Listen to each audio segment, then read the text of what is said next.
Did astronauts punch and kick one another during fights that broke out on the lunar surface during the Apollo program moon landings in the 1960s? And is it possible that one of them actually got close to stabbing a fellow crew member in the gut with a utility knife? Such violence might seem surprising, since the 1960s were known for being the peace and love generation, with the hippies permeating the culture with an aura of good vibes and cooperation as they sought to end our involvement in the Viet Nam War.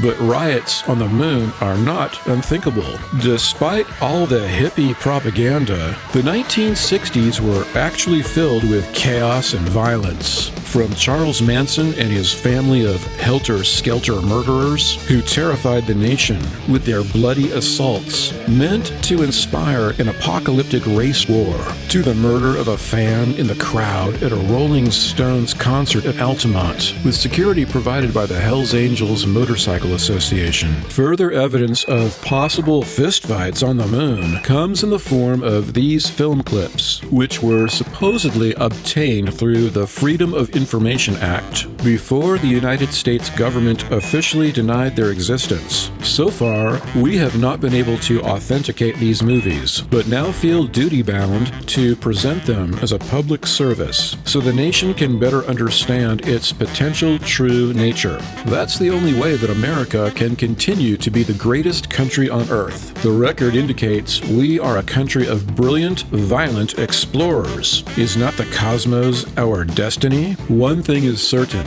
Our mental and physical endurance is crucial for moving out into the greater universe. As the great Russian mathematician and aeronautics pioneer Konstantin Tsiolkovsky said, "Earth is the cradle of humanity, but one cannot live in the cradle forever." Of course, sometimes fights occur as babies grow into adulthood. And in terms of the physical courage needed to brawl successfully, the Apollo astronauts were strong and not afraid of any kind of competition. After all, NASA recruited the first astronauts from our toughest, smartest, and most resourceful members of the military. Their legendary skills were highlighted in Tom Wolfe's book, The Right Stuff. Rumors and reports of deathbed confessions from senior managers who used to work at the National Aeronautics and Space Administration indicate that many of our nation's first space explorers grew so cantankerous that their quarrels and fights almost erupted into out-of-control riots. They fought amongst the lunar craters after setting up the American flag,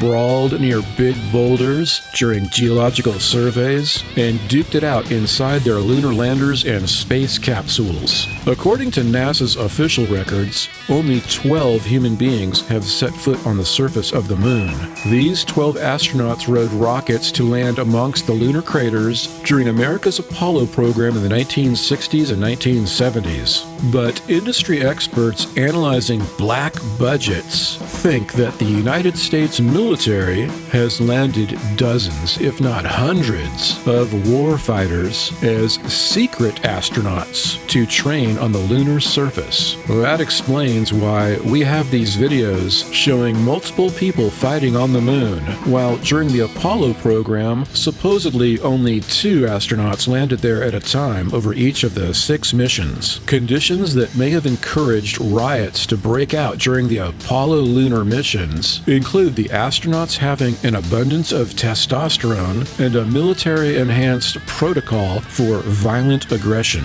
Another intriguing explanation for the unexpected violence is that the Apollo astronauts succumbed to mutated spores they breathed in from a fungus that had hitched a ride with them from Earth in tiny cracks on the spaceship's interior. Supposedly, the fungus mutated after being exposed to cosmic rays away from Earth's protective atmosphere. Military professionals with lethal training who became paranoid due to brain-altering spores while far away from home on the surface of another world could easily lash out and start attacking one another. And the reason why, once they returned to Earth, Earth that the astronauts were no longer acting as violently as Viking berserkers out of their minds on psilocybin during a battle with England? The effects of the fungus were temporary, lasting only as long as it took for the astronauts to digest and metabolize the spores.